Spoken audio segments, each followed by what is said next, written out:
Stand for the Pledge of Allegiance. I pledge allegiance to the flag of the United States of America and to the republic for which it stands, one nation, under God, indivisible, with liberty and justice for all. Gentlemen, any additions or deletions to the agenda? No, sir. No, sir. Is there a motion to approve minutes from the last public business meeting? So moved. Second. All in favor? Aye. Great. All right, gentlemen.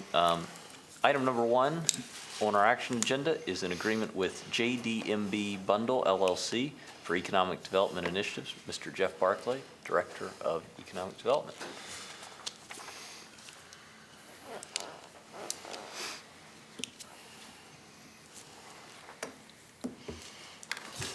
Good evening, Commissioners. So if I may, I would like to request that we take care of the formal approval of item number 1, and then, once we do that, I would invite the Commissioners to introduce a news release and to share any other comments you would like to make. Awesome. So item number 1, as you can see, is an agreement that the county has drafted with JDMD Bundle LLC, and we're asking that the Commissioners authorize the President to sign that agreement. And in the agreement is to define the terms of the county providing $3 million in incentives from the revolving building fund to assist with infrastructure improvements associated with the construction of a 193,000 square foot industrial facility near the intersection of Mexico Farms Road and Route 51. Great. Gentlemen, this is for $3 million in incentives from our revolving building fund to assist with infrastructure improvements associated with this facility. Is there a motion? So moved.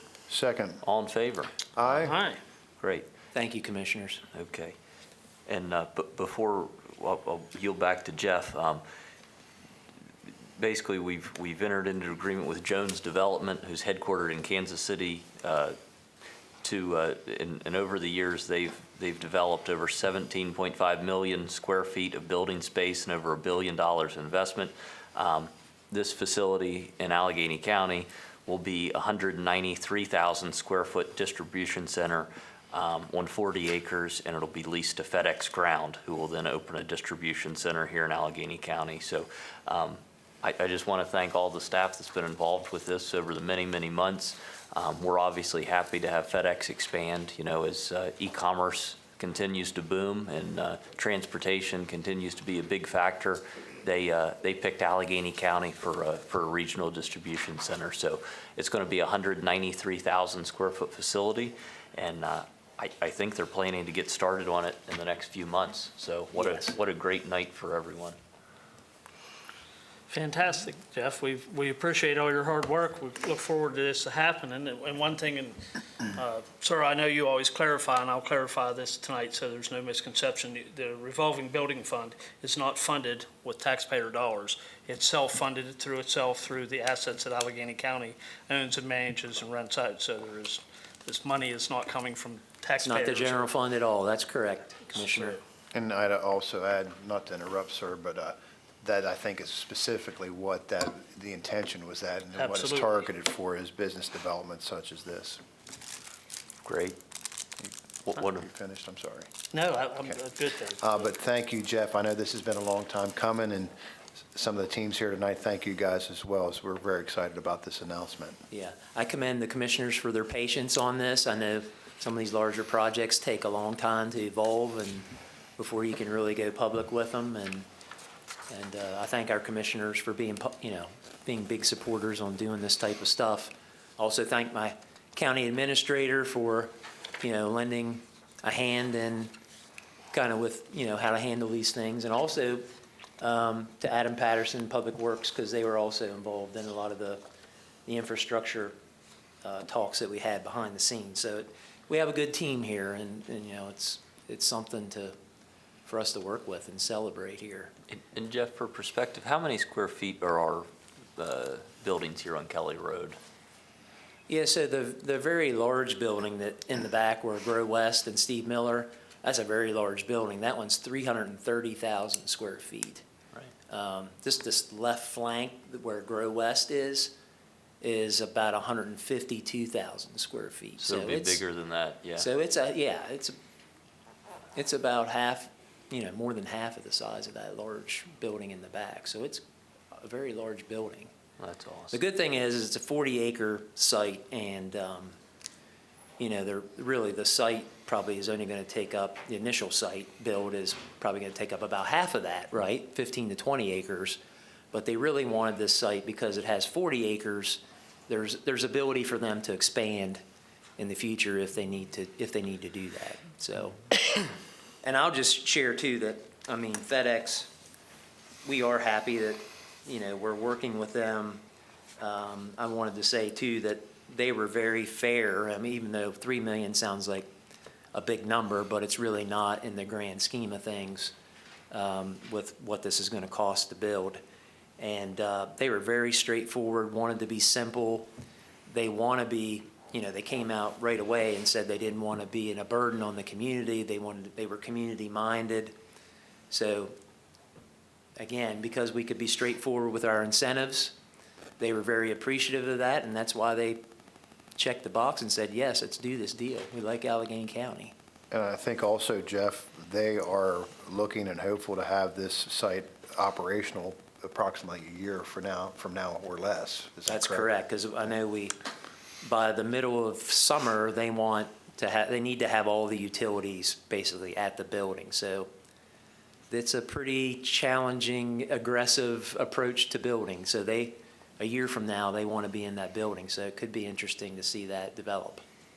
That's great. Great. Great. 193,000 square foot for FedEx, new build. That's great news. So thank you, Jeff. You're welcome. Okay. Moving on to item number 2, it's our local parks and playground infrastructure funding. Director Patterson.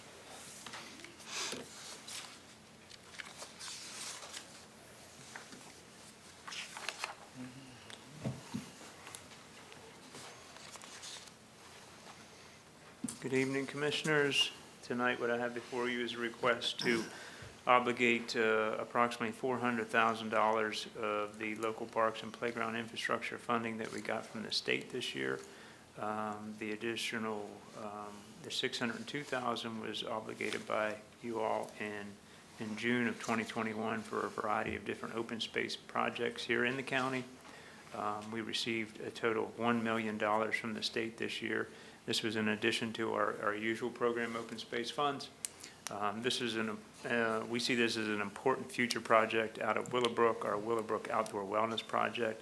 We've been going through our environmental assessment for the property that currently is owned by Allegany College of Maryland. Their intentions are to donate that property to the county. We're trying to leverage as much funding as possible for this future project. Do you have any questions for me tonight? Welcome, ACM, Dave. Great. Gentlemen, any discussion? No, sir. Yes, sir. Is there a motion? So moved. Second. All in favor? Aye. Great. Thanks, Adam. Thank you, Adam. Thank you. Okay, item 3 is Board of Ed fiscal 23 CIP. Mr. Dan DeWitt. Evening, Commissioners. This time of year, per tradition, as part of the ongoing countywide capital improvement program, the Board of Education sends us a copy of the projects that they have submitted to the State Board of Education for funding in the coming fiscal year, for your approval of the required local share of those projects. And then, as you may recall, then in January, February, we begin our own countywide capital improvement program process, along with all the other departments countywide.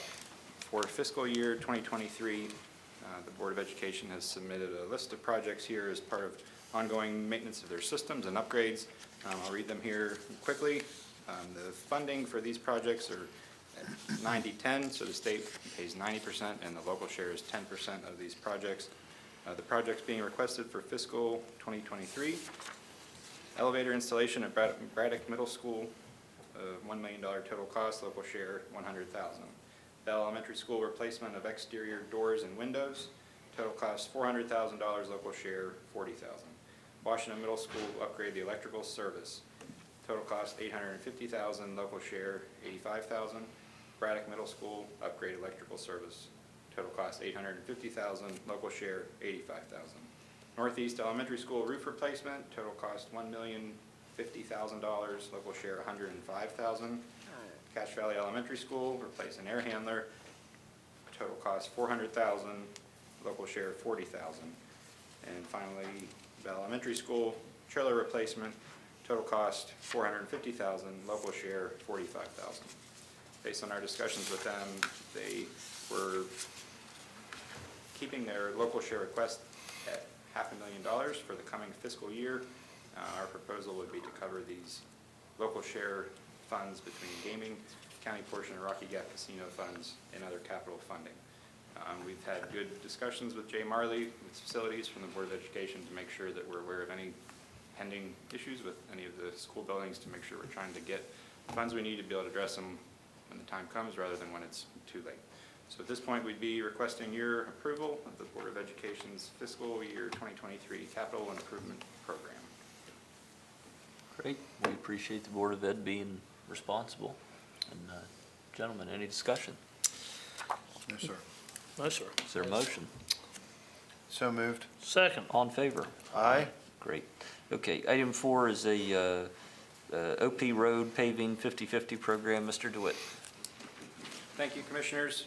Several months ago, we were here to bring before you a list of several projects that had been submitted for your consideration as part of our 50/50 other public road paving program for fiscal year 2022. We have an additional funding left in that program. We received an additional request from some folks on Winters Lane off of Winchester Road near Cresaptown.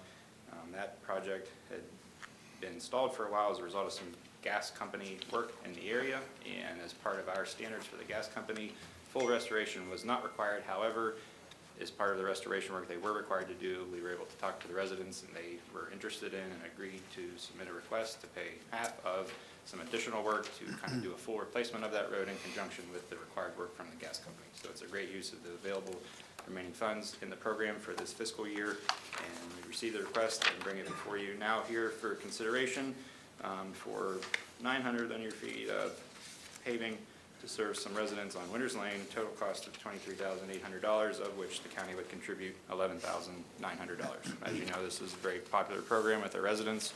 Happy to help as many folks as we can with the funding that we're able to use, and look forward to more projects in the future.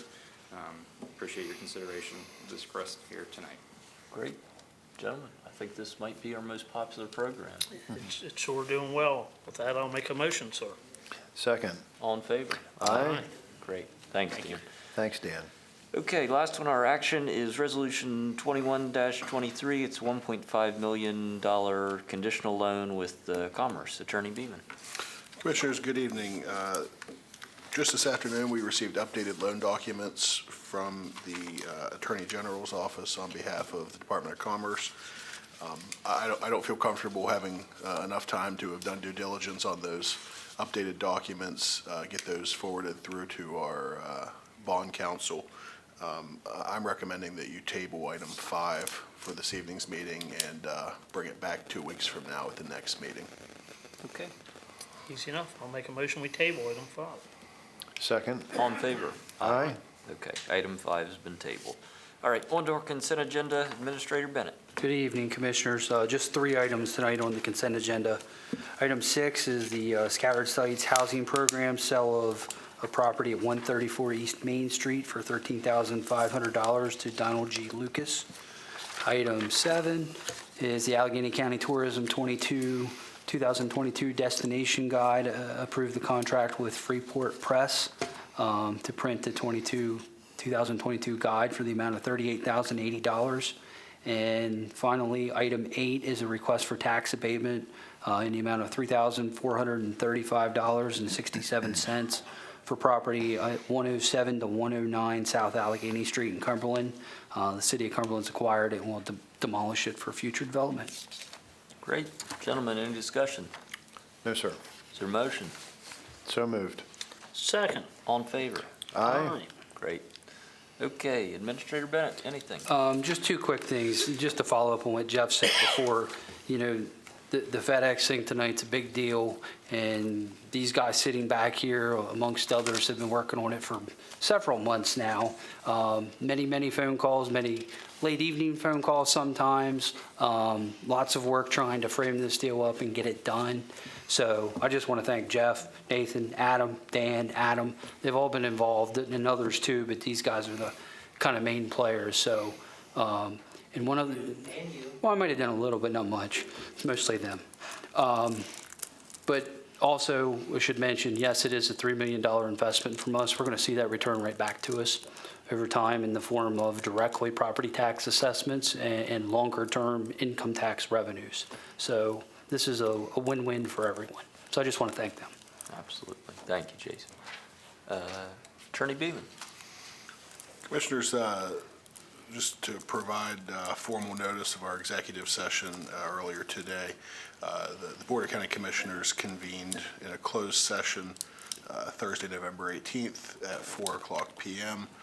Motion was made to close the session for the purposes of consulting with staff, consultants, or other individuals about pending or potential litigation, and for the purposes of consultation with counsel, obtaining general legal services and advice. Present for the meeting were County Administrator Jason Bennett, all three county commissioners, myself, and James Piles, Director of Emergency Services, along with Recording Secretary Cindy Young. Great. Aside from that, nothing else. Thank you. Commissioner Caparelli. I was just going to echo Jason's sentiment and thank everybody in the back there for this great announcement. It's on to the next one. We can do it. Let's get it. And just wish everybody a happy, blessed, and safe Thanksgiving. Oh, Great. that's easy enough. Commissioner Coming Brooks. soon. Sir, happy Thanksgiving to everyone. I also am one of their pains in the butts that call them all the time and aggravate them about stuff, because not only this project, there's always 4 or 5 or 6. There's so much stuff going on behind the scenes. People have no idea, none. And it's nice to see one be successful. They all take an enormous amount of work, whether we're successful or not. And this one here is very much a big success. So thank you guys to everybody back here. Yes, thank you, everyone. Allegheny County's open for business, and I'm trying to think when the last building that was that size was newly constructed. Probably Webstrand, I would think. Yeah, well, Webstrand, they were totally remodeled an existing building. Right. So one that came from the ground up was probably America Whitmark. Yeah. Well, what a great night. Okay, everyone, we don't have a meeting next Thursday unless you want to come Thanksgiving dinner with the commissioners. Yeah, well. Oh, we do have one person signed up this evening. Sorry, Linda. Mr. Nightingale, you have a comment? Okay. Thank you. Commissioners, Mrs. Simpson, first, congratulations on the FedEx venture. That's wonderful news for Allegheny County, and thanks to all involved in bringing that to fruition. So things are looking up. I won't belabor you too long. There's a couple points I missed on the November 4th meeting that I want to go over with you again to emphasize what the importance of them is. And one involves that picture number 11. I'm sure you still have it, or hopefully you will. And I'm going to stick to my script so I don't miss anything tonight. By the way, I did have a call from Mr. Patterson. Is he here? Right back there. Okay, I'd like to see who I'm talking to. Okay, now I've got a face to the name, thank you. He did call me this afternoon and tell me things are moving, and that was good news for me. Yes. But picture number 11 is the intersection West Hannecamp Street and Jackson Street. It's also a school bus stop, several times a day. Children use that bus for pre-K, kindergarten, elementary, middle school, in the early morning, afternoon, and late afternoon. 6 to 7 times a day, and those tractor trailers and triaxles go right down through there. These tractor trailers and triaxles are used 5 and 6 days a week from about 5 in the morning till 6 or 7 o'clock in the evening. And yes, they're the same trucks, as I'm able to identify them by their vehicle numbers. How much time do they have to perform maintenance on these vehicles? The more I see a vehicle in use, the more likely there will be a mechanical and or system failure. That's the reason most vehicle manufacturers provide only a 3-year warranty. They do not want to be responsible. Major defects happen. Item number 3, the owner and operators will say that they take all precautions necessary to ensure the safety of their drivers and vehicles, and maybe they do. I'm going to go back to history now. I'm sure the National Aeronautic and Space Administration felt they had taken all safety precautions they could to protect the astronauts and ensure success of each of their every space mission. No expense was spared as billions and billions of dollars were spent on each and every one of them. Go back to January 27th, 1967, Apollo 1. The first manned space mission to the moon caught fire on the launching pad, and three astronauts perished. January 28, 1986, the Challenger space shuttle exploded 73 seconds after launch. 7 astronauts lost their lives, and that was a result of the failure of one tiny O-ring. February 1st, 2003, Columbia space shuttle disintegrated upon re-entry to the Earth's atmosphere due to the failure of the protective heat shields. 7 astronauts lost their lives. The point of those 3 incidents is these trucks are used 16 to 18 hours a day. How much maintenance can they put on them? And the age and the mileage. At what point does the system fail? And you lose lives. In Lonaconing, the bottom of Jackson Mountain, the bottom of Hennicam Street, it's going to cost lives. It's not just going to be the truck driver. It's going to be innocent lives lost. Mr. Patterson told me you'd made recommendations concerning the tractor trailers, and we're working on an alternate route. Is there anything you can add to that, or was I up to date? I would say, as of right now, you're probably 98% up to date till we get something a little more solid. Okay, Adam, unless okay. you'd like to speak on this a little bit more. Our conversation the other day, Mr. Nightingale, we're still working on it. Okay. And there's no updates at this point. I think Okay, well, I appreciate the phone call from you, and I appreciate what you, and Creed, I know a lot goes on behind the scenes. No one can imagine what you 3 go through, why you want these headaches, I don't know, and I don't like coming down here complaining to you. But you're the people I have to come to with this problem. I appreciate your efforts, and I'll try to give you a little reprieve for a month or so. Well, Call it an early Christmas. I hope that I talk to you before then, Okay, well, I hope you do too. over something. Okay. But, yeah, All right. anyhow. Great. But Jack, anyhow, that yes. said, I wish you all a very Merry Christmas, Yes. and I'll even spare you in December. Merry Christmas and Happy New Year to you. All right. Or come to Thanksgiving, whatever you want. Okay. Thank you for giving me the time. You're welcome. Thanks, Jack. Okay, guys. With that, our next public business meeting is going to be Thursday, December 2nd, 5 p.m. this room. See you then. I hope that you get Brian and Jason.